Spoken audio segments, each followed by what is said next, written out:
Hello and welcome to the second game of this Rhode Island College basketball doubleheader. We just saw the women's team win 42-39 against Keene State College. Now we're going to be seeing the men's team take on the same Keene State College, not the women's team this time, the men's team this time.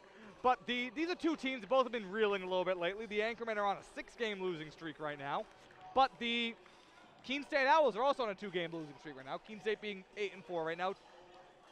Rhode Island College only being 2-9 right now, so they're still looking to get their first Little Eastern Conference win here tonight. So that would obviously be helpful for them. But they're going up tonight against a very big team, a very athletic team. So Jackson, what are the keys for Rhode Island College to be able to kind of overcome the size difference and maybe the difference in athleticism? I think control the tempo of the game is going to be vital for them.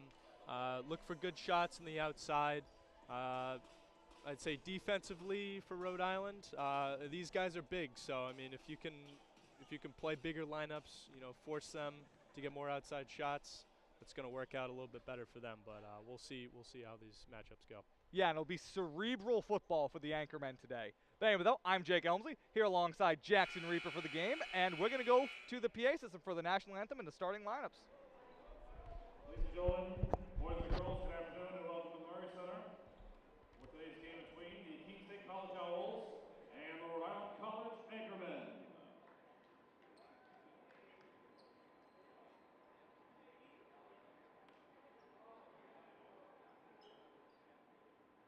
And now the starting five for the Keene State College Owls.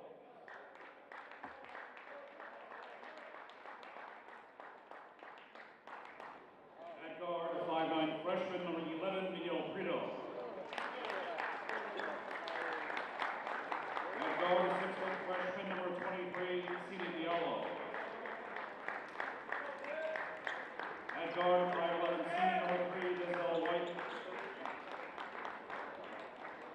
At forward, a 6'3" junior, number 5, Ty Nichols. And at center, a 6'6" freshman, number 54, James Mendoza. Head coach of Keene State, Ryan Keene. I'm not doing Cleveland sports. And the starting five for Rhode Island College Anchormen. At guard, 6' freshman, number 33, and Menifee. At guard, 5'8" tall, number 2, CJ Donaldson. At guard, 6'3" senior, number 21, Melvin Smith. At forward, 6'9" junior, number 35, Justin Campbell. And at center, 6'8" junior, number 44, Loren Gillis. Head coach of Rhode Island College, Michael Burr. And we are here for the start of this one as the Rhode Island College Anchormen take on the Keene State Owls. Jake Elmsley, Jackson Reaper here on Anchor TV, also being simulcast on 90.7 WXIN as your Rhode Island College Anchormen try to get their first Little Eastern Conference win of the year. Tip-off goes for the Owls. Number 11 for the Owls, Miguel Prieto, the freshman guard out of Providence, so a local kid. Passes the ball off to Ty Nichols.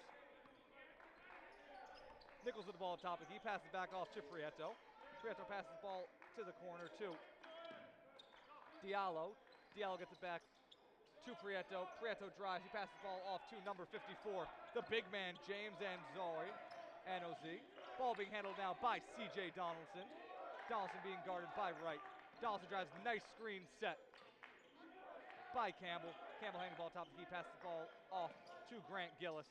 Gillis handing the ball, passes it off to Malcolm Smith, who misses the long two. Ball rebounded by Nichols. Nichols handing the ball. Nichols bringing it up. Nichols passes it into the corner to Prieto. Prieto takes the corner three. Prieto misses the corner three. Rebound by Cam Menifee. Menifee gets the ball back off to CJ Donaldson. Donaldson driving with the ball. This time the defender's able to get around the screens. Donaldson passes it off to Gillis. Gillis passes the ball to Menifee. Menifee takes the three. Menifee misses the three. And a whistle's blown, and that's going to remain the Anchormen's ball. And quick shots so far for both teams. Both seem to be playing a little wild right now. We'll see if Rhode Island's able to control the pace a little bit in that last possession, but I think for them to remain control in this game, it'd be important for them to just, work those offensive sets and get good looks towards the rim. Yeah, absolutely. Controlling the paint, not allowing easy shots. Simple things, little things. And Grant Gillis takes a hook shot. Grant Gillis misses a hook shot. But then the Owls aren't able to agree on who gets the rebound. And 3 guys grab the ball and 3 guys knock it out. So it could be the Anchorman's ball. Not a lot of communication there underneath the basket. Menifee to inbound. Menifee gets it off to A great look right Malcolm there for Smith, Rhode Island. and he makes the 3. Malcolm Smith gets the first points of the game. Ball being handled by Ty Nichols. Nichols gets it off to Diallo. Diallo gets back to Nichols. Nichols takes the 3 of his own. Nichols misses the 3. Rebound by Campbell. Campbell gets the ball back off to Donaldson. Donaldson coming up court. C.J. Donaldson driving. Donaldson gets around a man. Donaldson gets a step back, and there we go. C.J. Donaldson showing off those moves we've all come to love. And great use of space by him on that play. Floats it up for the easy jump shot. Absolutely. Prieto with the ball. Prieto passes it off to Diallo. Diallo trying to drive. Diallo gets it on the inside to the big man, James Anozie, who after getting his first shot blocked by Gillis, able to bounce around underneath the basket and get the first points of the game for the Owls. C.J. Johnson gets the ball inside to Smith. Smith misses the floater though. Prieto carrying the ball. Prieto on the inside. Prieto flies to the basket. Nice slashing move by him. C.J. Johnson passes it off to Malcolm Smith. But Diesel Wright jumps in there, tries to get the ball, but he ends up just knocking it out of bounds himself. This will still be Anchorman's ball.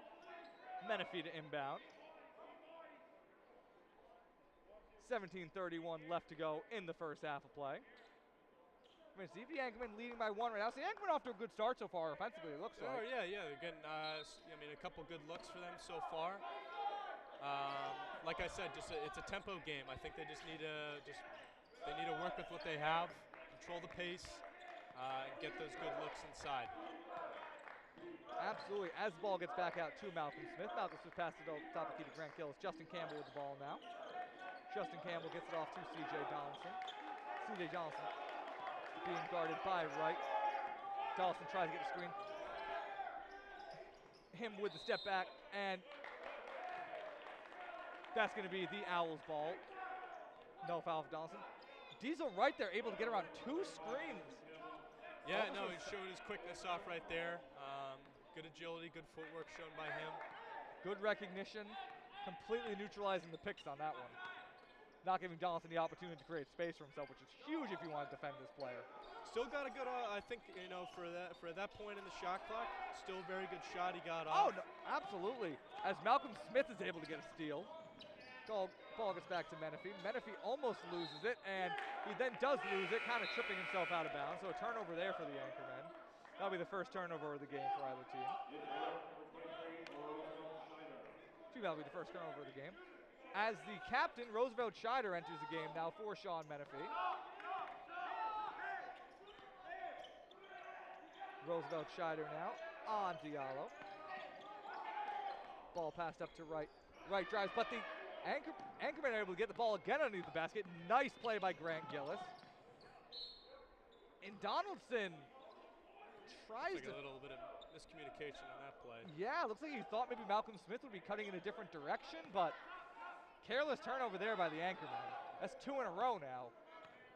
What I've liked so far about RIC's defense is a lot of active hands, getting through those passing lanes, deflecting passes. Also, Keene off to a little bit of a cold start here offensively, not making many shots to start off the game. Yeah, and the Anchorman now should really start to capitalize on that here, try to create a little bit more offensively. Last 2 possessions, once again, ended because of careless turnovers, so hoping they'll be able to get back into a rhythm here. But either way, the defense has really been making up for it. Justin Campbell now with the ball. Pass it off to C.J. Donaldson. C.J. Donaldson passes the ball off to Grant Gillis. C.J. Donaldson now with the ball underneath the basket. He spins around, he takes a shot, but as the shot clock expires, he misses. Still a nice play, though, by C.J. Donaldson.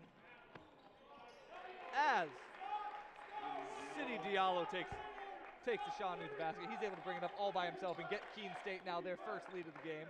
They now lead by 1 with 15:22 left to go in the half. CJ Donaldson handling the ball, gets it off to Malcolm Smith. Malcolm Smith, nice screen set by Grant Gillis. Malcolm Smith with the three, Malcolm Smith with the miss. Grant Gillis though able to muscle over a couple of guys and get the and one. Nice, strong big man play by the 6'8 center. Grant Gillis, a transfer from CCRI in his first year as a member of the Anchormen, out of Jamestown, Rhode Island. Seen a lot early in this half, Rhode Island showing off their physicality, working the ball inside, using those big bodies against Keene, get the ball, get good looks. Quite honestly, I think they've done a great job so far at just utilizing the shot clock, looking for, not forcing anything really. Besides those 2 turnovers, I think every possession they've had so far has Been gotten methodical. a good luck. Yeah, absolutely. And Grant Gillis is the biggest player on either team at 6'8", 235. So you got to use that big body down there. I think having a post presence like that can really help out their offense today. But also defensively, as I mentioned before, the activity that they're playing with right now needs to be just consistent. And I think if it is, then they're going to be just fine. And I agree with you. Absolutely. The Anchormen look like they're not afraid at all about this Keene State team. They've come out, they've been playing hard, seem to have a lot of energy around, seem to have a lot of structure to what they're doing so far in this game. I think that's the biggest thing. Talked about playing cerebral basketball before things started, and they're definitely doing that to a T right now as we come out of the timeouts. Looks like it's only substitute going here is that they're going to be bringing Jonathan Batista for CJ Donaldson. So he's going to be getting a little bit of a rest here. As Grant Gillis is going to be stepping to the line for the first of it for his free throw. Opportunity to put the Anchormen up by 2 points here.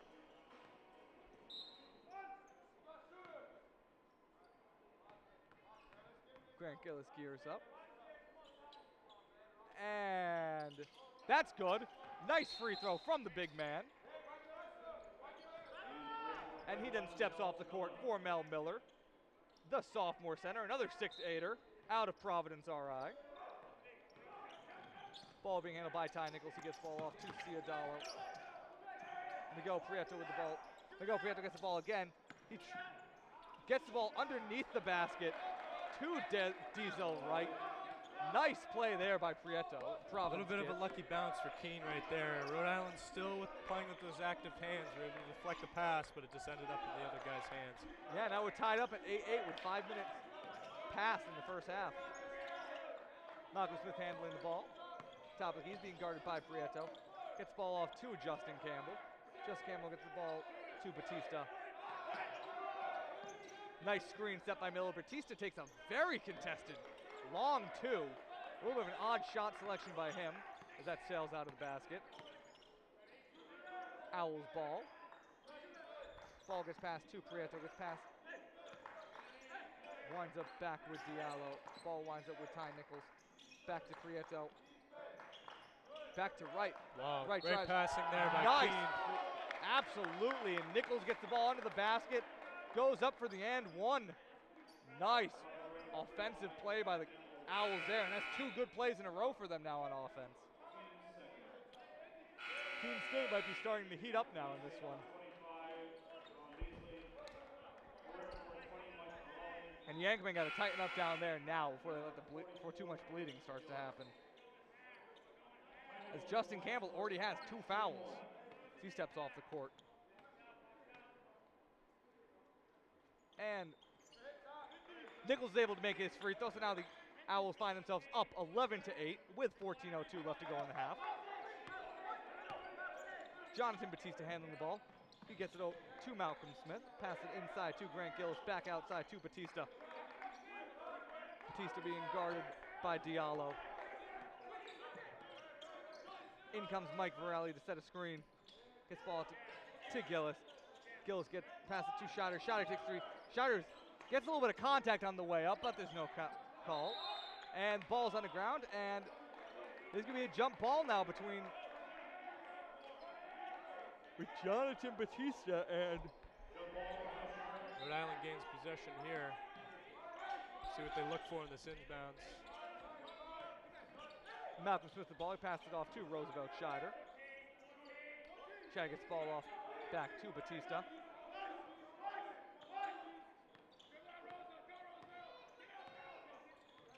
Batista handling it. He's trying to find some space, trying to find some room to operate. He's being guarded hard, though. He's able to get the ball inside to Gillis. Gillis backing man up. Gillis with the hook shot. Gillis shot unable to connect. As a Owls player loses the ball, but a foul is called on RIC. The Owls are going to maintain possession here.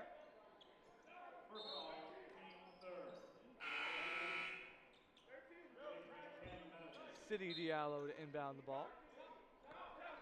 He gets it to number 25, Devon Beasley, the freshman guard out of Andover, Massachusetts. Diallo gets the ball to Beasley. Beasley to right. Right to Diallo. Diallo to Nichols.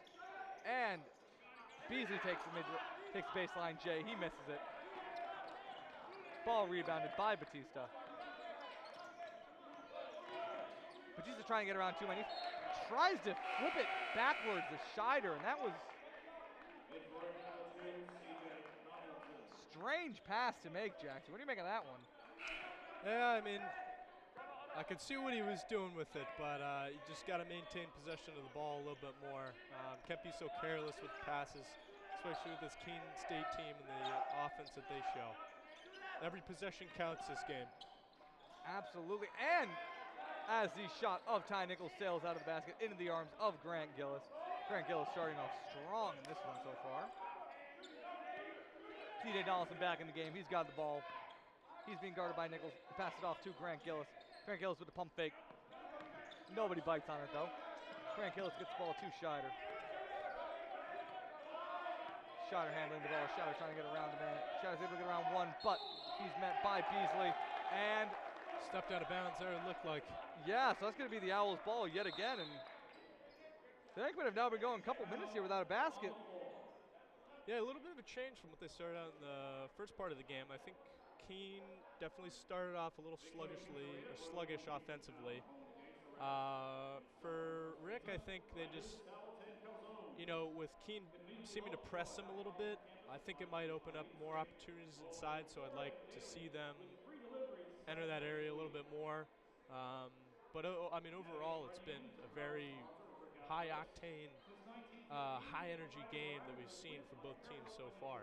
Yeah, no, the Anchormen, though, without a basket in the last 3 minutes and change, so they need to maybe just reawaken the offense a little bit. Maybe if that is going inside a little more, trying to pound the ball more to Gillis, more to Campbell, some of the bigger guys, and maybe they just need to look more for those outside shots.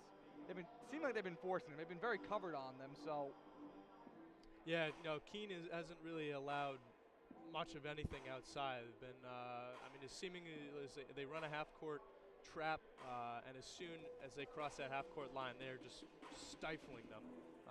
But like I said, run maybe a couple pick-and-roll sets, some off-ball screens to get your shooters open on the perimeter. Look for those outside shots, but I mean, quite honestly, I think it'd be good for them to just pound that ball inside, use that size advantage that they have. Maybe even see if that can open things up on the inside. Absolutely, yeah. This is going to be the Owls' ball, however. Miguel Prieto to inbound. He inbounds it to Beasley. Beasley's being guarded by Scheider. A little bit of full court press coming here from the Yankeemen. Love to see it. They're almost able to trip Beasley up, but Prieto's able to get inside. He's able to pass the ball inside to Ben Olsen, who's able to get a nice look. Eggman gets the rebound. They lose the ball. Eggman get it back. Then Mike, a lot happened in the last second there, but then Mike Valili's pass is then picked by Prieto, but he steps out of bounds. So I think we just saw about 4 turnovers in about 10 seconds there, Jackson. That's any coach's nightmare. Oh, it sure is. But you look right here and you see Keene backing off a little bit defensively after that half-court trap they have. C.J. Donaldson controlling the ball. He's being guarded tightly by Kai Nichols, though. Mike Varela loses the ball underneath the basket. That's going to be Owls' ball. With 11:14 left to go, the Yankees have now gone about 4 minutes now without a basket. Looking to do something offensively, just to wake things up. Beasley handling the ball. As Wright passes the ball to Prieto. Prieto passes it back to Beasley. Beasley being guarded by Scheider. Beasley gets the ball again. Scheider still on him tight. Prieto with the ball now. He's being guarded by Donaldson. He's at the top of the key. He passes it left to Beasley. Ball being handled by Nichols. Oh, double dribble called there. Yeah, Nichols called for the double dribble, so that's going to be the Anchorman's ball. So ball being handled once again by C.J. Donaldson. Also seems like Justin Campbell is back in the game. He has the captain, Justin Campbell. He has 2 fouls right now with 10:45 left to go in the half. C.J. Donaldson passes it inside, but the whistle's blown again. Kickball violation, it looks like. Oh, but it looks like that was on the Owls, though, so it's going to remain Anchorman ball. Menifee to inbound. Menifee inbounds it to C.J. Donaldson. He gets it off to Justin Campbell. Justin Campbell passes it back to to Donaldson. Donaldson being guarded by Wright. Donaldson gets around Wright. Donaldson passes to the outside. Great outside look right there. Beautiful outside look created for Menifee, who misses the three. As Ty Nichols is able to soar and they just get above Menifee, get above everybody and make the basket. So Keene up now, 13-8. C.J. Donaldson tries to get the layup. Justin Campbell underneath the basket. Justin Campbell with the shot. That's first basket for a while for the Anchorman. Now we're seeing the offenses maybe start to wake up a little bit for both teams. Ball being handled by Beasley. Ball passed off to Wright. Back to Beasley, to Prieto. Prieto on the inside to Nichols. Nichols misses the shot entirely. C.J. Donaldson is able to corral the rebound. Nice hustle by C.J. Donaldson. He's trying to get around Prieto. Unable to find much. Gets it to Menifee, though. Menifee's trying to get around a man, but he loses the ball trying to get around Ty Nichols. Oh, nice behind the back. pass. Oh, nice behind the back pass by Prieto to Nichols. He's able to walk over him. Carelessness there by Cam Menifee. There's a couple of turnovers now early. Ball being handled though by C.J. Donaldson once again. He's able to get the ball to Scheider. Scheider takes the long corner two. He's off though. Ty Nichols handling the ball. He passes it all the way over to Wright. Wright on the inside. Keene playing the transition game so far. It looks like they've had a lot of success moving that ball down the court as quickly as they can. Yeah, which in part is why the Anchorman seemingly can't really afford to turn over the ball at all right now, because it seems like Keene State knows how to capitalize on turnovers quickly and aggressively. So with 8:58 left to go in the half, timeout's called as Keene State leads 17-10, and the Anchorman right now with 6 turnovers in this one. They've been a lot of careless turnovers. They got to figure out how to cut down on those. Stop giving the Owls these easy transition points. C.J. Donaldson handling the ball at the top of the key. Screen set by Gillis. Nichols able to get around it though. Another transition opportunity here. Absolutely, but a nice block by Menifee. Holds it up right against the basket. The Anchormen aren't giving up so easily on that one. Oh, went in. Never mind. Goaltending. I apologize, everybody. Like we were just talking about, though, Owls are deadly in transition right now. Yeah, just capitalizing on, it's just like, it's a speed style of play that they're playing right now. They're really getting after it in the transition game. Grabbing those rebounds, kicking it out to the outlet man, making sure guys running down the court, getting those easy, transition buckets. For Rhode Island, honestly, it's just, what I said before about just pacing. If they can just control, value the possessions, I think they'll get right back in this game. Yeah, no, I totally agree. And as they trail in this one, they just need to get back to that methodical approach that was helping them early in the game. Early in the half when they were up. C.J. Donaldson's pressured. They have 4 men in the backcourt here, but they're able to weave it out to Grant Gillis. C.J. Donaldson's able to get it over the head of the defender in the paint. To Justin Campbell, he's not able to capitalize. Roosevelt Scheider guarding now. Roosevelt Scheider takes a long 2. That's off. Rebound Campbell. Campbell takes his corner 2. He misses that as well. Rebound Owls. Ball in the hand of Nichols. And the Anchorman there seemed like they had a good fast break opportunity, weren't able to capitalize on it. They had a 2-on-1 underneath the basket, but the defense of the Owls is too much for them to overcome. Even with even outnumbering them. Ty Nichols takes the 3. Ty Nichols makes the 3. That puts the Owls up by 12. C.J. Donaldson handling the ball once again for the Yankerman. He's being guarded by Nichols. Donaldson passes it off to Scheider. Campbell gets it. He passes it back off to Donaldson. Donaldson passes the ball off. Scheider takes the three. Scheider makes the three. Those are his first points of the game. The captain, number 23, Roosevelt Scheider, out of Meriden, Connecticut. The only 4-year player on this Anchorman team right now. That was a great open look by Rhode Island right there. He But feeds it inside. And they give up a nice open look, though, to the Owls, and more specifically to James Arnazy. Donaldson handling the ball once again. The Anchorman trailing by 11. Another nice three opportunity taken by Scheider, but he airballs that one. Ball in the hands of Prieto. Prieto drives. Prieto gets it under the basket. Keene really running the transition game. It's interesting to see how well they've controlled it so far. Looks like a lot of their players are looking for the open man as soon as the rebound's received. Also looking, spaces down on the block and in the paint, running down the court. Has he been able to get a turnover on that one? And a great look right Malcolm there. Smith gets it under the basket, passes it off to Gillis. But no, you're right. So far, the Owls are really dominating the transition game. And the Yankeemen, they got to start making their shots to stop that. Stop giving them those opportunities. I mean, it also comes with the pace of play. If they can just, work a little bit of Beasley time with off a the three. shot clock. Beasley with a nice three. If they can just value their possessions, milk the clock and look for good looks, I think they'll be fine. C.J. Donaldson driving. He gets off to Grant Gillis. Grant Gillis pump fakes. He goes up, gets it off to Malcolm Smith. Malcolm Smith's driving. He's able to get around him and trying to get around a second. Gets it off to Grant Gillis. Grant Gillis with the floater. Grant Gillis is off on the floater. And Prieto into the basket. Prieto again, a nice transition basket. He makes switches hands midair. Beautiful move there by Miguel Prieto, the Providence kid, and he's got 6 in this game so far. I've been very impressed with his play on the offensive end, specifically in the transition game. Running out there after the rebound has been corralled.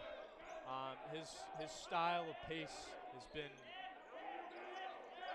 perfect for them so far in this game. Absolutely. No, the transition game, we keep harping on it, but the Anchorman need to find a way to stop that. I think the best way to stop that is just make your shots. As C.J. Donaldson takes the shot clock ending three, but the rebound's able to be brought back in by Justin Campbell. Another three taken by Roosevelt Scheider. And the Anchorman. Oh, and a very nice move there. Prieto doesn't even need the team on that one. Ball in possession of the Anchorman. C.J. Donaldson holding the ball. C.J. Donaldson looking for somewhere to go with it with 4:40 left to go in the first half of play. Malcolm Smith gets it off to Grant Gillis. Grant Gillis passes it off to Justin Campbell. Campbell back to Donaldson. Donaldson back to Smith. Smith takes the long two. Smith misses the long two. Owls ball. Nicholas driving, and Nicholas is fouled on the way up, and he's going to go to the line. And you just see it seems whenever every time you look at it, it seems whenever the Owls are moving down court, it seems that there are far more Owl players in front of things than Anchorman players. There are, absolutely. Rhode Island needs to get back on defense a little quicker. They're winning the athleticism battle right now. Just getting back on defense is going to be key for them and just stopping those transition opportunities. That's honestly where Keene has gotten most of their great looks from so far from the field. It's just been through their fast-paced style of play. Just be interesting to see whether or not Rhode Island can adjust, just get back on defense and just limit their opportunities that are just coming from the transition game. And the Anchormen aren't, and you think, the Anchormen were getting beaten in the rebound battle, but they're not. No, absolutely not. The Anchormen have 6 offensive rebounds to Keene State only having 1. The Anchormen are very much not. They're getting plenty of second chance opportunities. Obviously capitalizing on them is going to be key for them. But if they just continue to just control the pace of the game, getting back on defense is going to be important for them. So if they can just, make that adjustment now, maybe go with a smaller, quicker lineup to make that possible, I think, right now that's going to be important in just limiting what Keene can do on the offensive end. And I agree with you. It doesn't matter if they're getting a second or third chance opportunity. When Keene gets the ball, gets that rebound, they are capitalizing. And they're out quick, too. Almost every time. They are well coached right now. They are executing to a T. I can't imagine their coach isn't happy.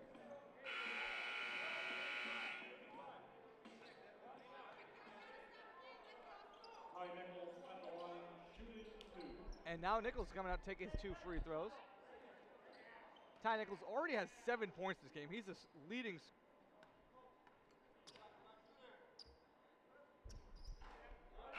And he misses the first of his 2 free throws.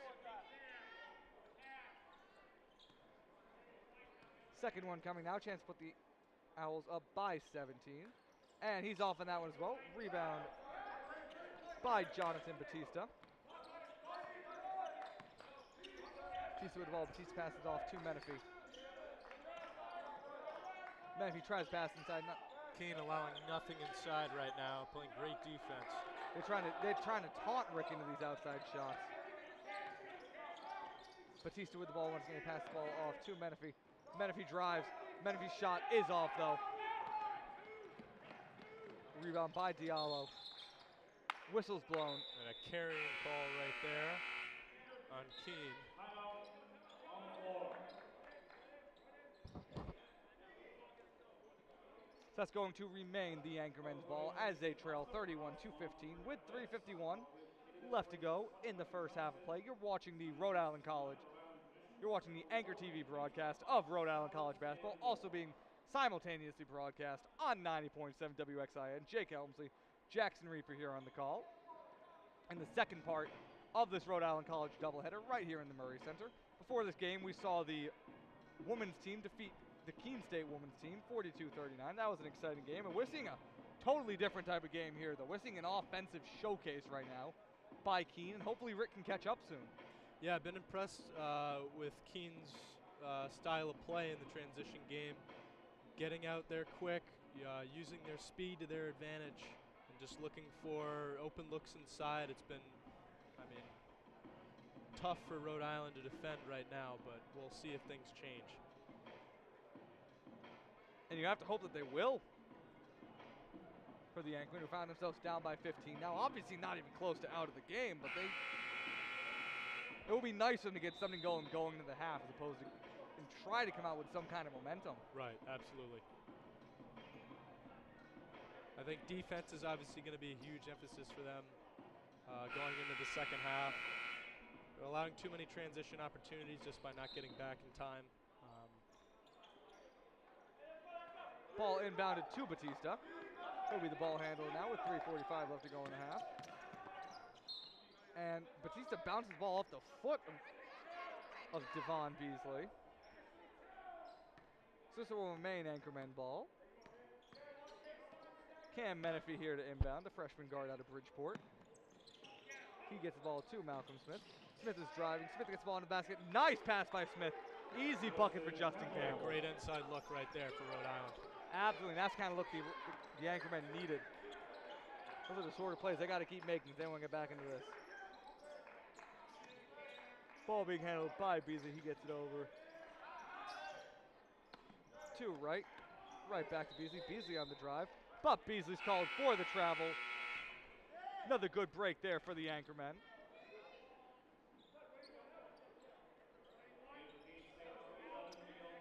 Ball inbounded to Batista. Chance here for the Anchormen to string together a couple of good possessions. Batista with the ball. He passes it off to Malcolm Smith. Smith gets it back to Gillis, but Gillis loses the ball, trying to handle it. Ball being handled by Wright. Wright passes it off to Prieto. Prieto to Santoro. Back to Prieto. Prieto passes it back to Kyle Santoro. Back to Prieto. Back to Beasley. Prieto passes it inside. A lot of ball movement here for the Owls.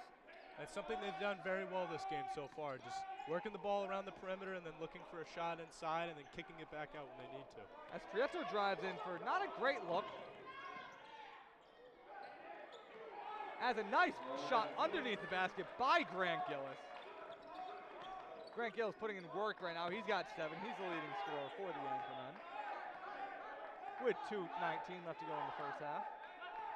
Prieto handling the ball.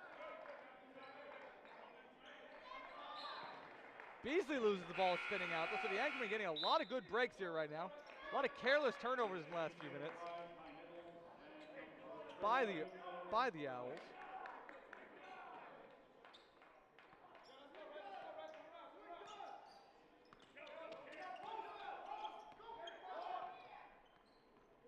Batista handling the ball. He's being tightly guarded. Batista trying to drive. He gets the ball over to Campbell. Campbell gets the ball to Gillis, and another foul is called. This is going to remain Anchorman ball.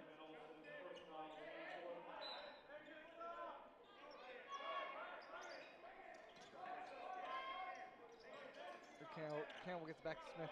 Smith passes the ball off to Batista. Batista with the ball. Batista gets the ball over to Menifee. Menifee's shot is blocked though by Ben Olsen. Nasty block by him there. As the Anchormen trail 31-19 with 1:38 left to go in the half.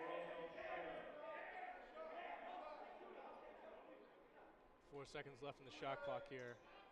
Expect to get him, hopefully, a good outside look. Something quick, something fast.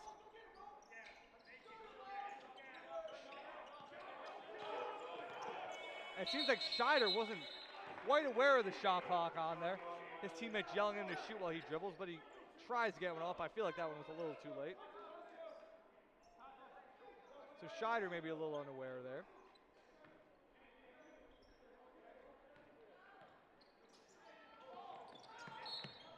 And once again, careless turnover by the Owls. Even trying to hand the Anchormen some points.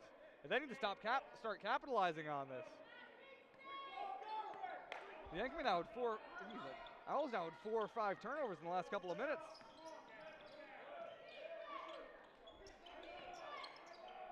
Malcolm Smith looking for somebody to go to the ball. He tries to pass to Gillis, but Gillis loses it once again. Nice drive by Dito Wright. And another penalty on the Anchormen. So now the Anchormen are the ones making the careless penalty turnovers. Questionable offensive foul call right there.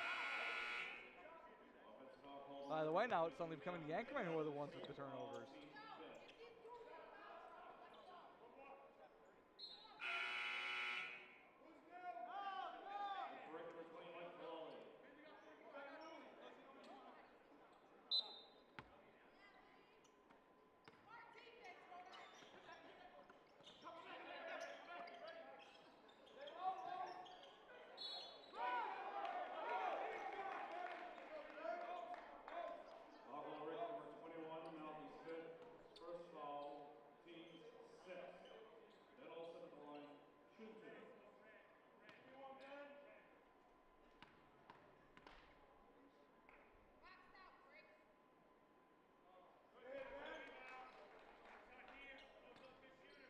Second free throw now coming for Ben Olsen.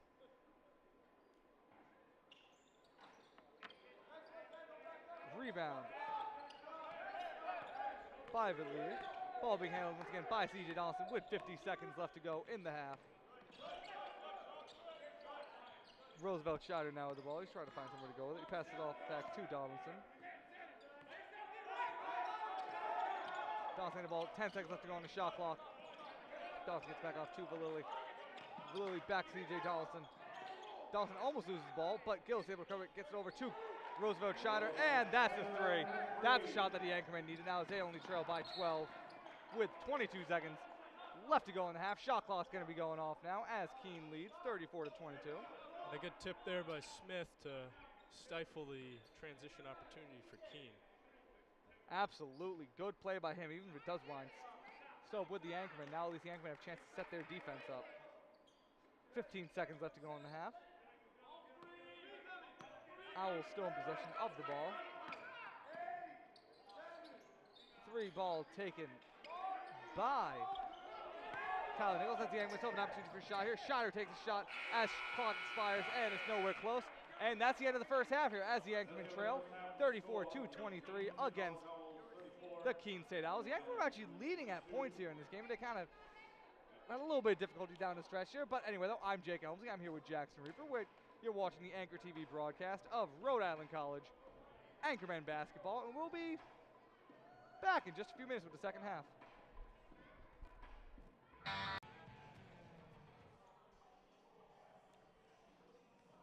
And we are back for the second half of play here as the Rhode Island College Anchormen take on the Keene State Owls in the second half of this Rhode Island College basketball doubleheader. We're still here in the Murray Center. I'm still Jake Elmsley, still here with Jack Streeper, still on Anchor TV, still simulcasting on 90.7 WXIN. And Jackson, what did you see from the Anchormen in the first half here, and what do you think they need to do to climb back in this game?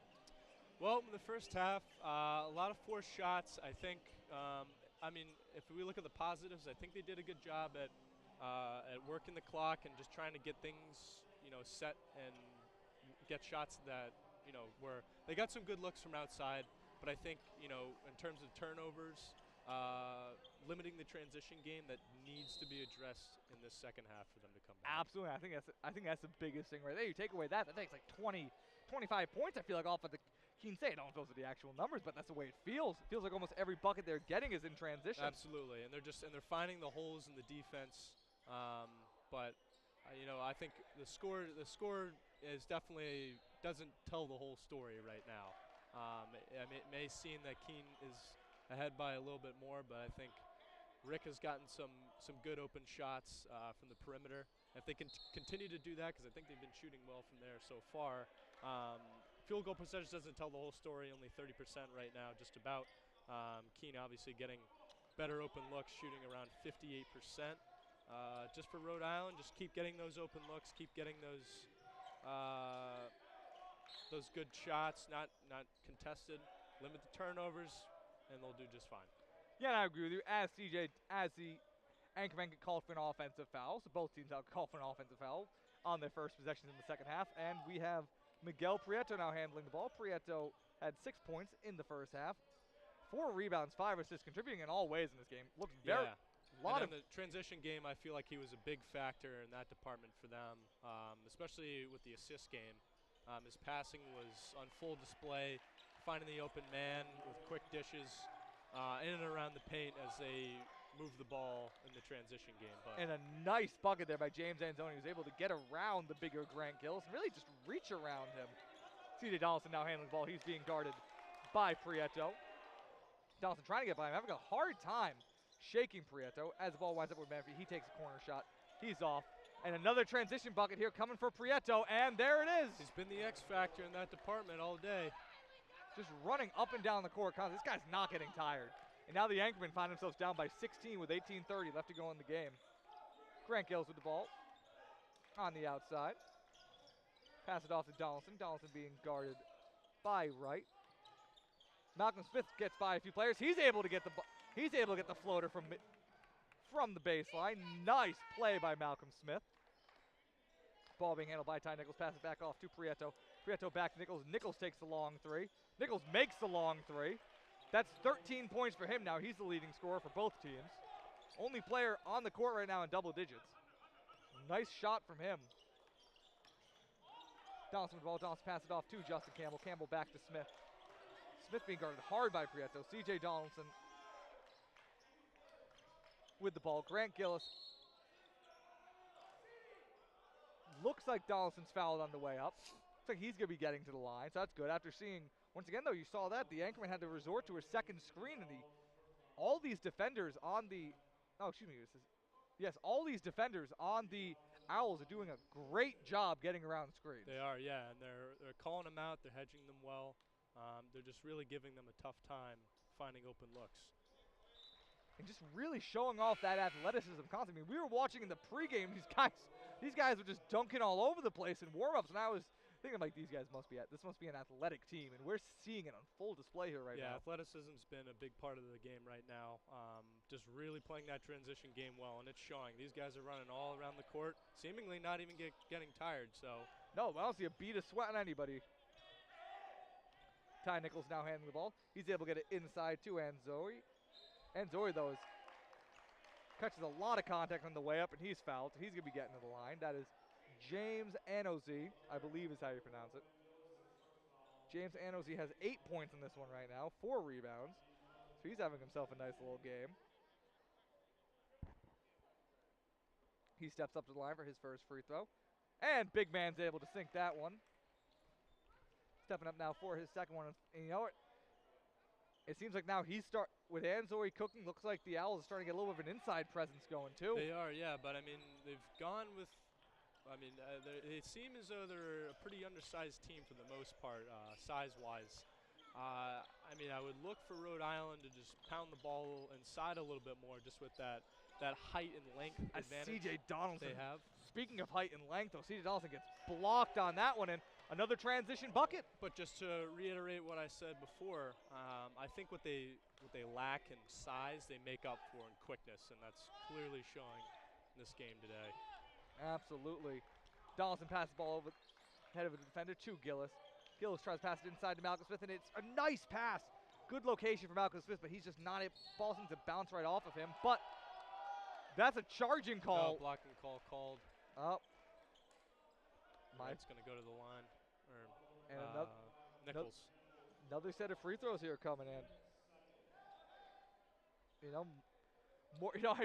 I gotta say, I feel like the Anchormen might be winning in this one if they were just checking the ball after each possession.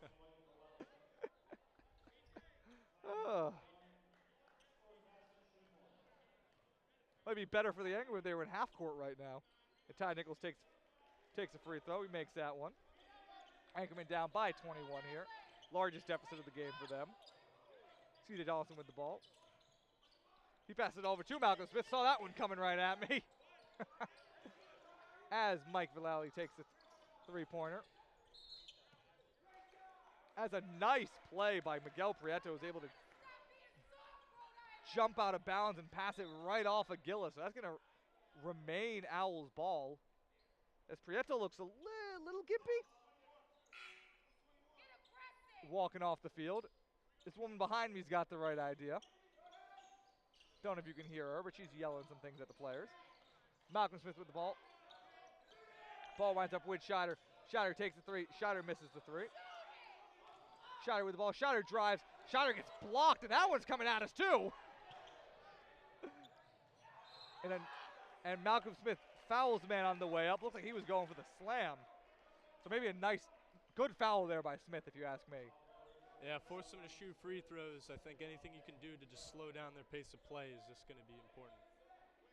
Absolutely, I got to agree with you on that. The Anchormen just need to find some ways to slow this game down. They need to find a way to start making shots as well. The Anchormen haven't made a field goal now in about 2 minutes. Exactly 2 minutes now, actually, and that's feeding right into what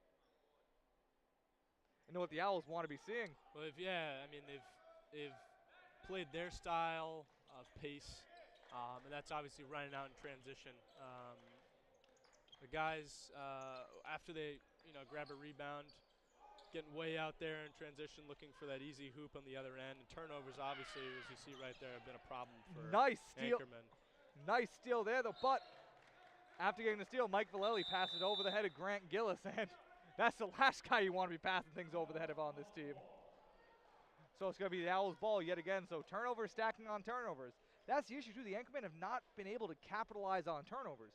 They've been able to generate plenty of them. They've had opportunities, but it seems like whenever the Owls are letting up and maybe giving the Anchormen an opportunity to sneak back into the game, they're not capitalizing. Yeah, they're not. In their aspect of the transition game, not obviously getting out there as quick as they want. I think we can see who's the more conditioned team here, and it's been all Keene at this point, just controlling and playing their style of basketball, getting up and down the floor and getting those easy looks. No, absolutely. The Anchormen just need to. They don't just need to. There's not one easy solution to any of this. There's a lot of things they need to be doing differently here, but I think it just starts with just getting a couple of baskets, making them play out of their set pieces maybe. Yeah, it's just, getting that energy going too. I think just for them, it's important to pick those guys up who just sag off a little bit, off the perimeter, Keene that is, and get out, and they're able to get out there to be that outlet, that long outlet pass in the transition game. So if they're able to pick those guys up, I think that'll bode better for them. But also, it's just everyone needs to just get back on defense as quick as they can, because Keene's just making, they're making it look easy in that respect. No, absolutely. This is going to be the Owls' ball, though. Ball inbounded to Beasley. Beasley being guarded by Scheider. Beasley gets it off to Anozie. to Nosey. I think I pronounce the name differently every time. Tyler Nichols with the ball. He drives. He's able to make it. Nice play by Tyler Nichols in traffic, just taking it right to the house. C.J. Donaldson now with the ball. Donaldson trying to find some space. He gets it over to Malcolm Smith.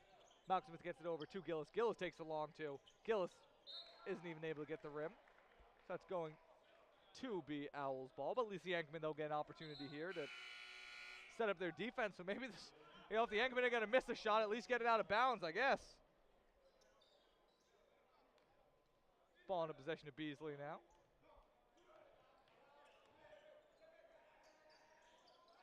Ball passed over to right.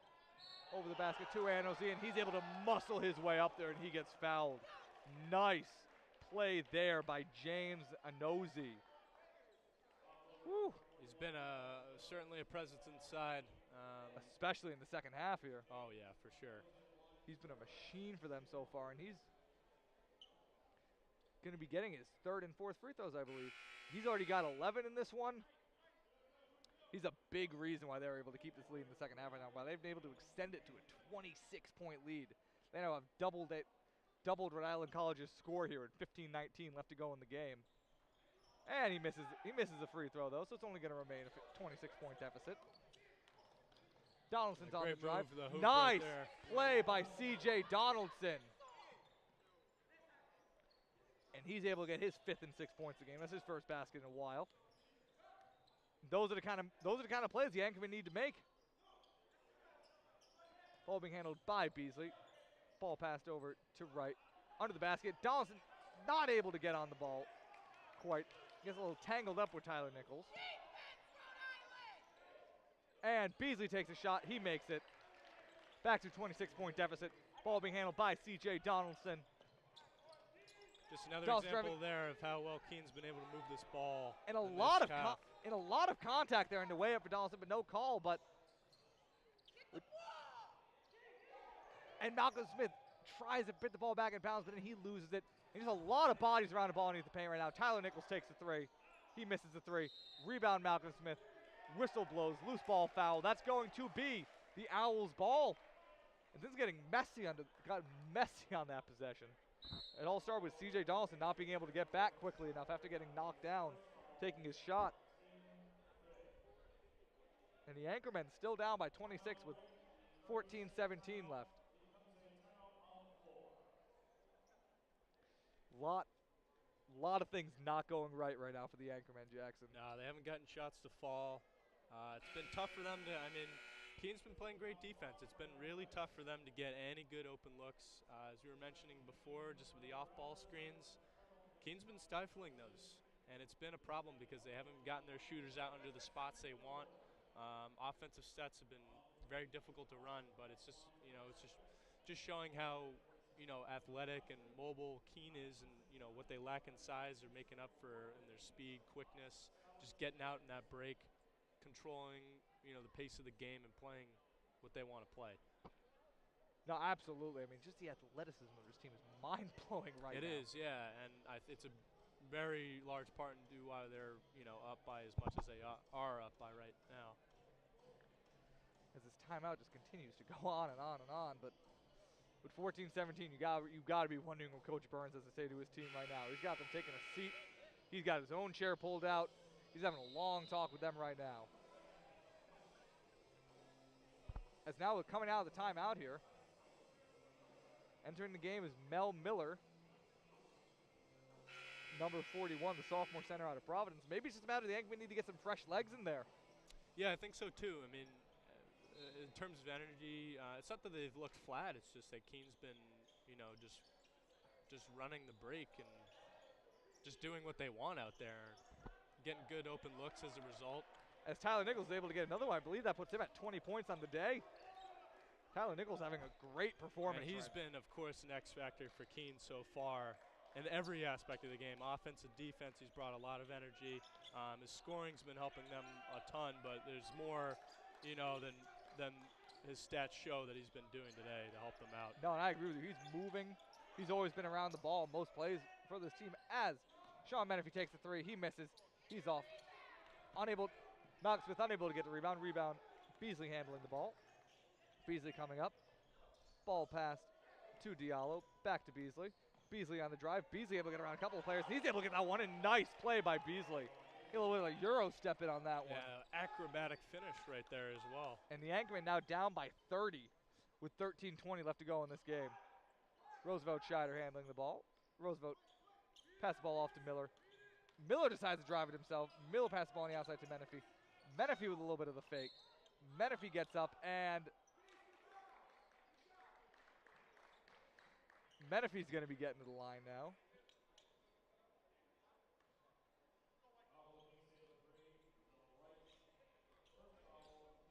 Menifee so far in this one does not have any points. She's going to be trying to get his first points of the game and try to close this lead just a little bit. First shot is up and out. No good on the first free throw.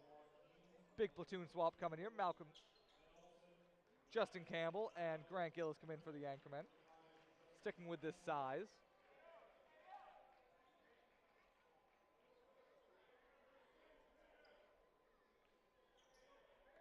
And you see Grant Gillis now running all the way back to the other side of the court. Maybe the Anchormen are really trying to back off on their free throw defense, trying to really make sure they're ready to take these high flying Yeah, and owls. I mean, with a miss here, of course, Keene's going to be looking to run the floor and do what they've been doing all game. It's been interesting to watch so far. Yeah, and Menifee misses that one as well, so that's 2 missed free throws. So Anchorman still down 58-28 with 13 minutes left to go in the game. Pareto handling the ball. Or pass it off to Beasley. Beasley turns around. He takes a shot. He misses it, but in comes Brandon Hurst with the rebound. But he steps out of bounds. So it's going to be Anchorman ball here.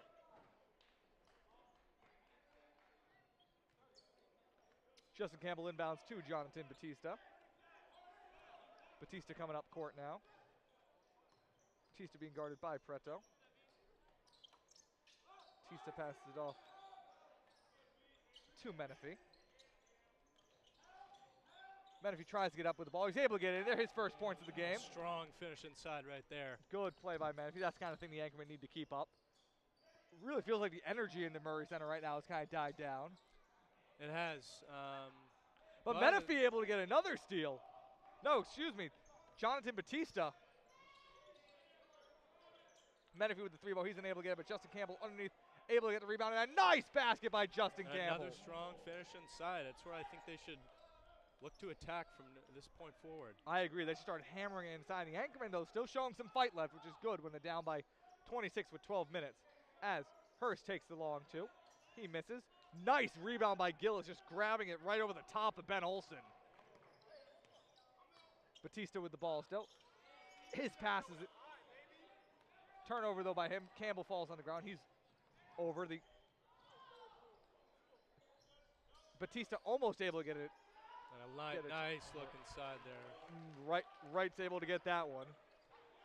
So the Anchormen turning the ball over, almost getting a turnover of their own, but not quite able to. So lead still at 28 for the Owls.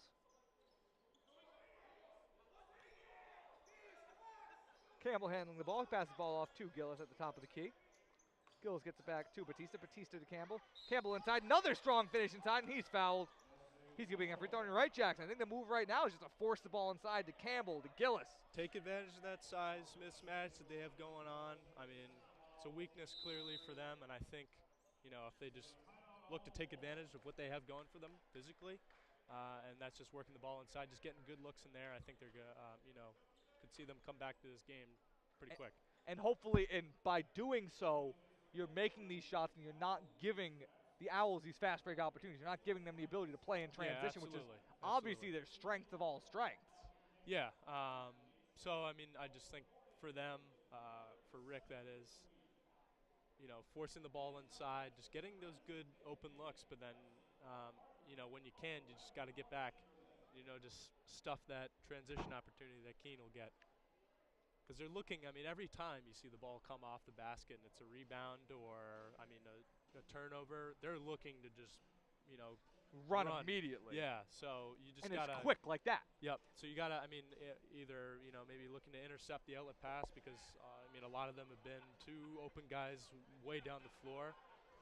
Either that or just limit their chances at getting that. Yeah, I think it's the only thing the I mean, making shots is obviously the first point of emphasis just to get that going. But I think now, I mean, Rick's come alive in the last couple of minutes that we've seen is just those inside buckets that they've gotten.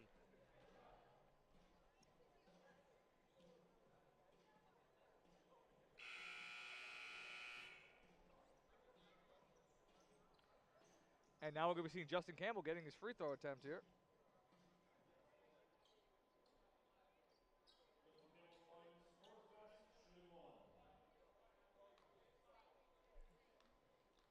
He'll step up the opportunity to cut this down to a 25-point lead for the Owls. And he's no good on that.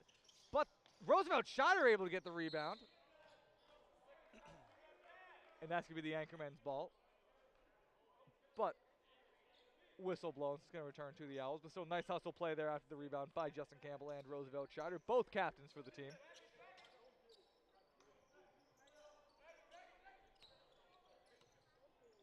Beasley handling the ball. He passes the ball off to Hurst. Hurst gets it back to Prieto. Hurst gets the ball back. Back goes, and nice turnover generated by Jonathan Batista. And those are the kind of things we're talking about, Jackson, getting in those outlets. Absolutely. They were playing with active hands at the beginning of the first half. They just need to continue to do that now to force turnovers. Just came behind the ball, pass the ball off to Grant Gillis. Ball's back to Batista. Gillis sets the screen, but Prieto's able to get right around it. Campbell with the long two. Campbell with the miss. Anchorman got to get back quickly here. Oh, and there you go again, Jackson. There we go. Roosevelt Scheider getting right in the lane. Menifee with the three. Menifee with the make. And there we go, Jackson. That's right. That's exactly the kind of stuff we got to see the Anchorman be doing for the rest of the game here. Yeah, getting into those passing lanes. Obviously, they're going to go out and look to run. So if you can just anticipate that every time, get back on defense and clog those lanes, you're going to be in a good spot. As Prieto makes a three-pointer, that gets him 11 points on the game. He's been having a nice night. He's 4 assists away from the double-double now. He's been active everywhere on the floor we've seen this game. Batista handling the ball. Prieto trying to get the ball away from him. He's Menifee with the ball now. Menifee with the mid-ranger.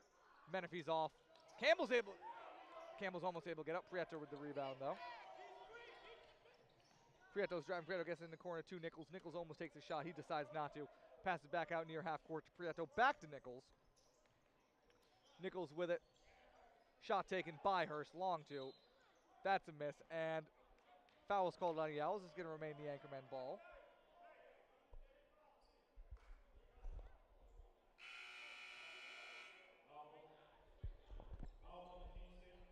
And it just seems like whenever the Anchormen start to pull away, the Owls are right back there with a burst of offense. They've had good responses all game, and I think especially what we saw in the the beginning of the first half, they started off a little sluggish, and I mean once they found their rhythm and they found that through the transition game, they were able to just pour on that offensive showing that we'd seen, and they haven't looked back so far. So still playing with that great amount of energy they showed in the first half. But a nice pass inside to Grant Gillis. He's able to get the easy bucket. Still focus on those easy buckets is key for this team.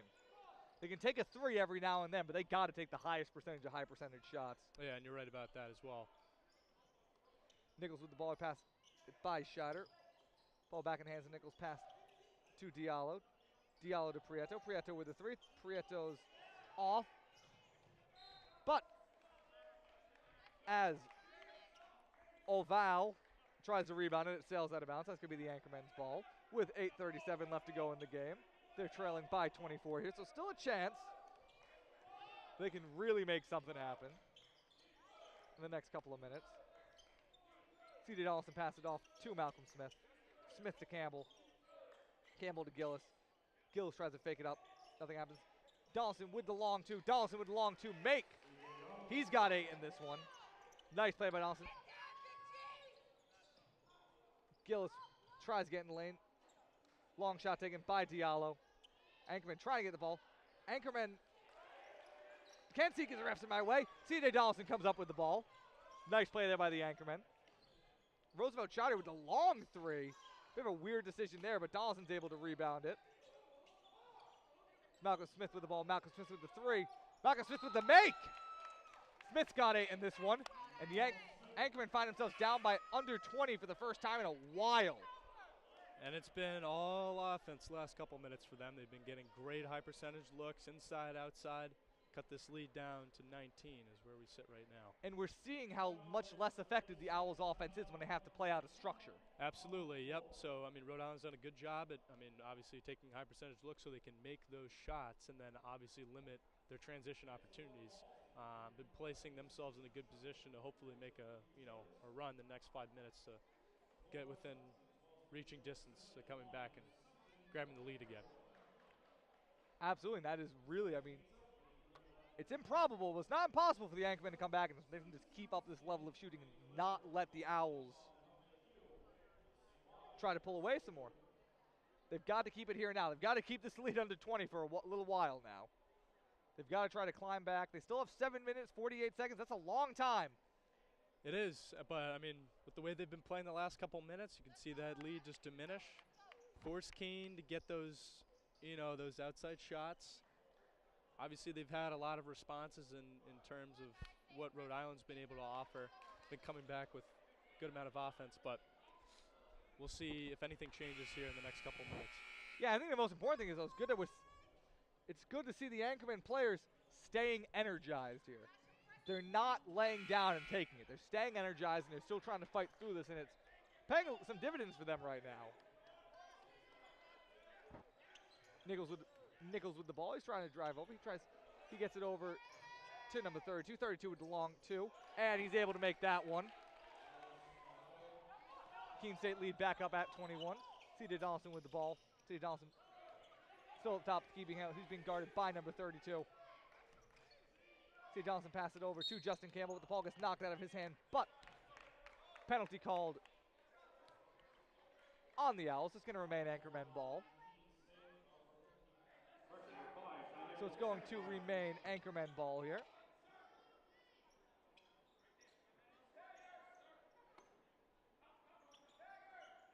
C.J. Donaldson trying to inbound. He's looking for somewhere to go. He gets it off to Malcolm Smith.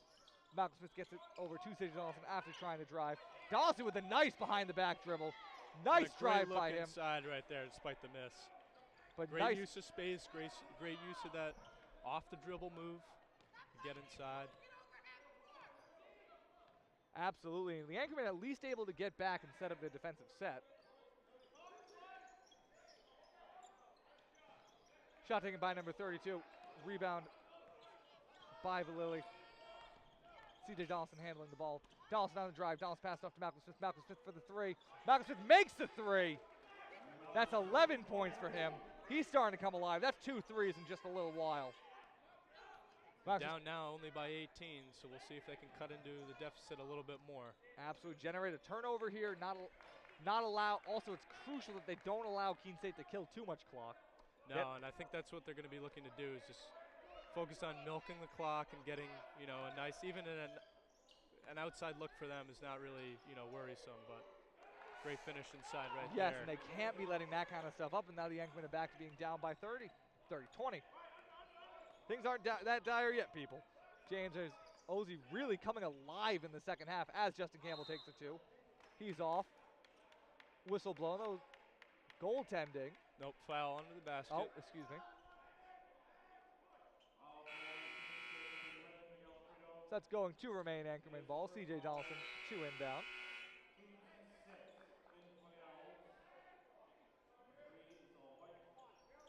6 minutes left to go in this game. Anchorman need to go on a run. Justin Campbell, Malcolm Smith on the drive. He loses it. Oh, ball great look inside nonetheless. And out. Grant Gillis on the inside. His shot sails over, and the Anchorman, even with the second, third chance buckets there, not able to capitalize. And this one's slipping away from them. Justin Campbell with the rebound. C.J. Donaldson trying to show off some transition of his own.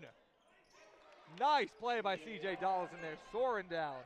And that's what the Anchorman are going to be needing. They need to score quickly from here on out.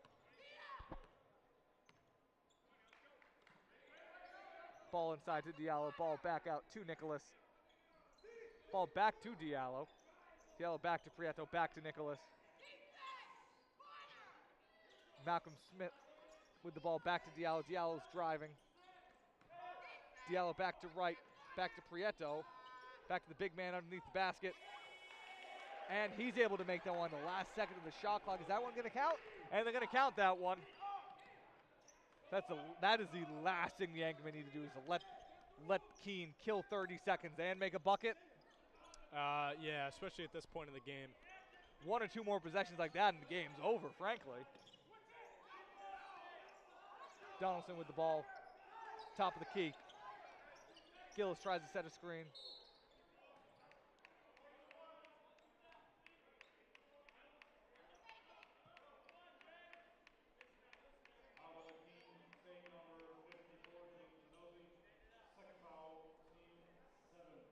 But we're going to be seeing C.J. Donaldson getting an attempt at the line here. So he'll be able to try to cut a little butter knife into this lead. He's off on his free throw, though. Owls ball. Tyler Nicholas handling it. He's being guarded by Scheider. Ball inside to Diallo. Diallo back outside to Nicholas. Nicholas back to Diallo at the baseline. Back to Prieto. Ball pass back outside to Wright. Wright being guarded by Donaldson. The Yankeemen got to start getting a little more active on defense here. Nice block by Gillis. Shot taken by Prieto. 10 to shot clock. And once again, the Yankeemen letting them get to the end of the shot clock. I think the Yankeemen got to start taking some chances on defense. They do, yeah. They got to start trying to force. Playing with those active hands. They're not making anything, easy for them. It's just unfortunate that they don't really have, much time to to do. waste. Yeah. Well, so I'm saying, no, they are. They're doing a good job holding them at bay, but they can't be holding. They got to be trying to get that ball, and if they foul them, I think you just got to accept reach-ins as a necessary evil at this point. Absolutely. They need as many possessions as possible, and last two possessions for Keene State, they've been able to kill a full minute of time, and they only have 4 minutes left to beat a 20-point lead. And that's already hard enough as it is when you're not losing a minute every two possessions.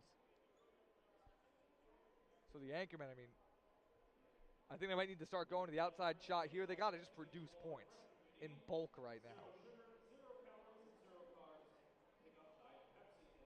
I think that Coach Burns has to put out all his size right now and hope for something.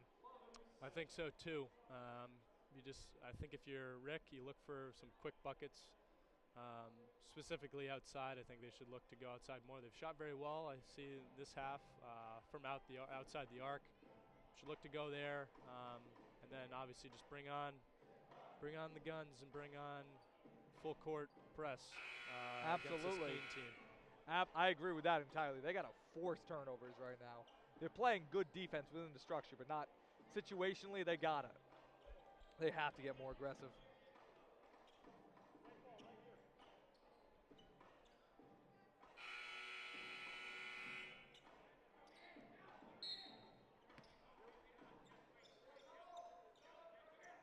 Prieto now handling the ball. He passes it inside. Gillis seems to be able to get a hand on it. Gillis with the nice defense underneath the basket. C.J. Donaldson's able to come back up with it. Gillis has been playing a good game in the paint. Donaldson driving. Dawson goes up with it. He's off. Able to get the rebound, though. Dawson makes that one. Nice. Great effort right there. Nice play by that. That's exactly what they need. Speed, and more speed right now. They got to bring the full court press in right now. I don't know what they're doing. I get that they're afraid of the transition, but they need to get aggressive on defense right now. Nichols pass it around. Ball pass to Prieto. 3:17 left to go. Anchorman down by 19. Anchorman down by 18 right now. Inside, rebound by Campbell. Anchorman's ball. See Donaldson bring up. They got to get it off quick once again. Donaldson on the drive. Donaldson tries to get the contact. He was looking for the foul there, wasn't able to get it. Scheider with the aggressive play underneath the basket. He's able to knock the ball, but not quite able to get it. That's kind of play the Anchorman got to be making. Only got 2:45 left, and that's a three by Tyler Nichols. That's a dagger into the hearts of the Anchorman right there. Nichols really brought it today with his outside scoring. He's been scoring inside. Shot a very high percentage from the field today. Nichols been an X factor. Absolutely. Nichols got Keene 23 State. now. He's moving the ball today. CJ Donaldson now handing the ball. 2:23 left to go. Anchorman down by 21. Smith with the ball. Gillis bringing it up. Gillis able to get the basket. Nice basket from Anchorman, now down by 19 with 2:13 left, and this will be something if the Anchorman can pull it out. That's all I'll say. It will be something, but they have to get aggressive. They need turnovers, speed, and threes. Well, bearing what seems like it won't be inevitable, but a major comeback from Rhode Island College. Yeah. State will move to 3-0 in conference play. Yeah. Rhode Island still winless. Yeah, Rhode Island. Rick will move to 2-10 with this one, assuming that we think that they're out of this one, but still getting the rebound, and he loses that one. But yeah, Rhode Island College will move to 2-10. They're still looking for. They're still looking for that first conference win. After this, the Anchormen still have 15 games left to go in the season. There's still plenty of time to turn it around, but they got to look at this game and figure out. Look at these last games. They'll be on a 7-game skid after this one, so they have to really look inside and figure out what's going on. It'll be good talking to Coach Burns after this game and see what he thinks of things.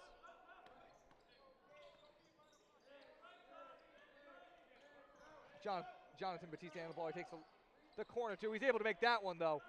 Cut the lead down to 17 for the Anchormen. Still able to pile on a few stats. And 3 balls taken by number 21, Josh DeGreener. Those are his first points of the game. Ball being brought up now by Batista, but yes, the Anchormen now. A lot of one-sided losses coming, a lot of close ones. After starting off the season in a very exciting fashion against Pine Manor, first game, scoring 100 points against them. My first game. It's been a rough season for them so far, and an and one by Beasley there. He's going to get to the line just to extend this game out a little longer, Jackson. It's pretty much ice as far as I see it. Oh, absolutely. So the Anchormen will go 1-1 on this doubleheader. The women's team, though, still able to send Keene State home with a loss. That's always a positive to gather. Jenna Cosgrove and her team. And that's traveling call on the Anchormen.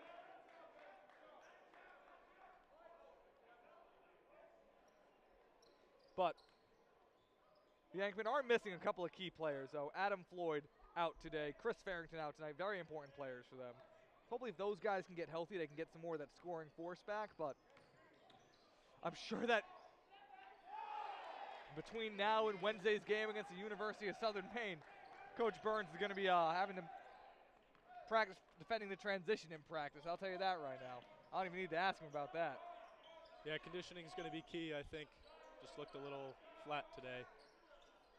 3-ball made by Jonathan Batista. But something to take away is I think they played very impressive in the second half.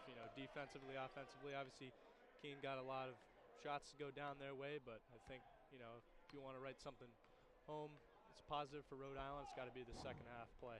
Yeah, I agree with you. They played good. They were not out-rebounded. They were not really beat up in this game. A couple of turnovers, but just, once again, that transition game was too deadly. Absolutely. Too many quick points for them, but that'll be the end of this one. The Anchormen lose to the Keene State Owls 79-58 in the second game of this doubleheader. You've been watching the Anchor TV broadcast of Rhode Island College basketball. Jake Elmsley alongside my guest Jackson Reaper here. And we're just going to be waiting for a minute. Then we're going to be talking to some players, talking to Coach Burns himself. And we'll just ask about this game, ask them about what they think. And coming up here now, we have Malcolm Smith, number 21. He had 11 points in this one, 4 rebounds, 3 assists. And how you doing, Malcolm? I'm good. How you doing?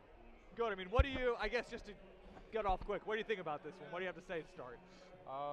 Well, we came off kind of slow, and then we got down with the breakaway points, and it was kind of tough for us to come back from that. But I like the fight that we came out with in the second half.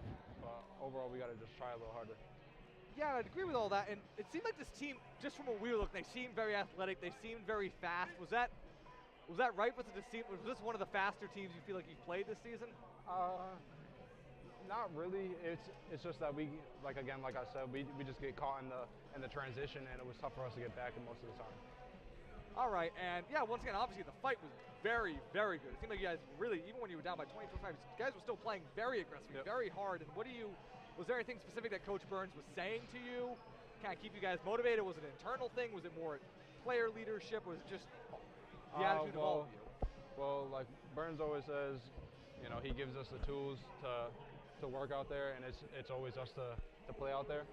But it's obviously an internal thing. It just has to be a pride thing that we take out on the court with us, and we always just gotta know that we gotta fight for our spot in this tournament, in this league. So. All right, perfect. Thank you, Malcolm. No problem. Have a good day. Good game.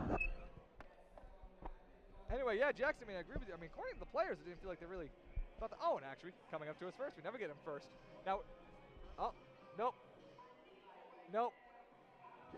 Never get him first. Every time. But yeah, I mean, it seemed according to Malcolm that they weren't so much overwhelmed by the athleticism of the team, more the style of play they had, but just an effort standpoint, it seemed like, which is, I mean, it's obviously something that can be addressed. I just saw it, but I saw, you know, a lot of fight out there from both teams. I mean, and even like as you mentioned before, when RIC was down by, you know, almost 30 points, they were still fighting pretty hard to climb back, and they did. They cut the deficit, you know, by quite a bit there in the second half. Figured out Keene a little bit in the transition game, and I think there's some good things to write home about, you know, from this game, despite, you know, the loss. Oh no, absolutely. It didn't seem like anybody was thinking. There have been games earlier in the season when Coach Burns has complained about lack of effort at certain points. I don't think he's going to have that problem here. At least I'm assuming that. We'll talk to him soon, but yeah, hopefully they're able to build all this, because there are things in the build. I would hope that the team doesn't go into the locker room that they're not discouraged from this. Right. No. I mean, it's because there was one specific phase of the game where they were overwhelmed. Yeah, absolutely. They were very much, but outside of that, they did play well in a lot of other aspects of the game. Yeah, I mean, you're also playing, an opponent that's undefeated in conference play.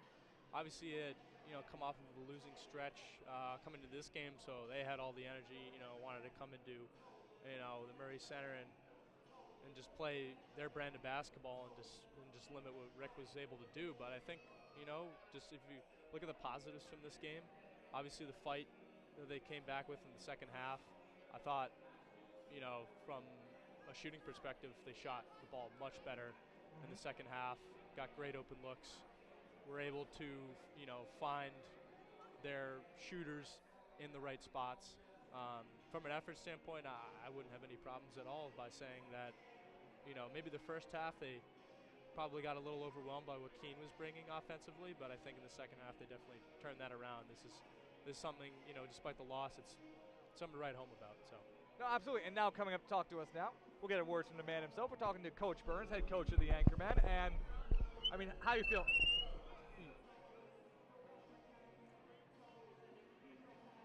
All right. And we're talking to Coach Burns, head coach of the Anchormen. And just to him down. And just to start off, I mean, what are your first thoughts about the game, Coach? Well, I mean, Keene's a good team, and we knew that if we allowed them to get out in transition, to get easy baskets like layups, that we'd be in trouble. We knew if we got them in the half court, they'd struggle shooting the ball offensively. They're not really a good three-point shooting team. They're predicated on turning you over and going down to get layups. So when we started the game out, we weren't giving up layups. We were getting back in transition. And then the thing that happened is we get stuck on 10. And when we get stuck on a number or we don't score for a stretch of time, the guys get down on themselves. And then it affects the defense. It affects getting back in transition. It affects your rebounding. And that can't happen. We haven't played a game since December 9th. So yes. I knew our offensive execution would be bad or not very good. So we can't let that bother us. And it's easy for me to say, but if you're out on the floor and you're playing, you're working hard, you see yourself stuck on a number for so long, you get down on yourself. And we just can't do that. We got to play through it. And what kind of plans in the future do you have, just specifically to deal with high-paced transition defense? I mean, do you have any specific plan, or was it just that this team was just? Well, we had to get everybody in uniform. We had a couple guys who weren't in uniform today, so we got to get our full allotment of guys on the floor. And again, we came back on Monday. We had 3 days of practice, and then obviously we had the snow on Thursday. And not to make an excuse, but we just have to execute. We have to fine-tune our game and figure out how we're going to play second semester. And right now it's still a learning process.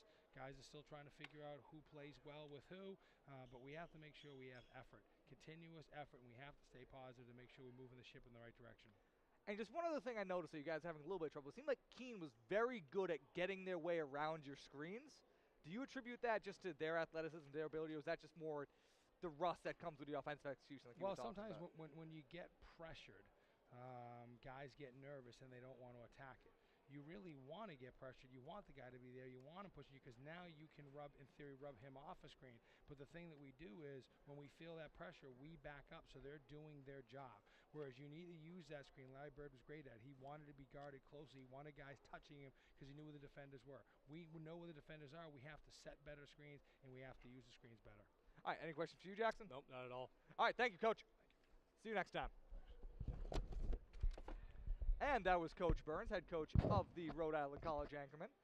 Their next game will be an away game Wednesday, January 10th at the University of Southern Maine. That'll be a interconference game. The next time they will be here in the Murray Center will be Saturday, January 13th on a doubleheader against Plymouth State University. Tip-off for that will be at 3 p.m. Anyway, though, you've been watching a Rhode Island College basketball doubleheader. We saw the women's team, just saw the men's team. You've been watching it on Anchor TV. Maybe you've listened to the simultaneous broadcast on 90.7 WXIN. Anyway, though, thank you to my whole crew. Thank you to Jeff for being up there on the lift on the camera. Thank you to Tom for being my director. Thank you for Jackson for coming here and commentating with me. I'm Jake Elmsley, signing off.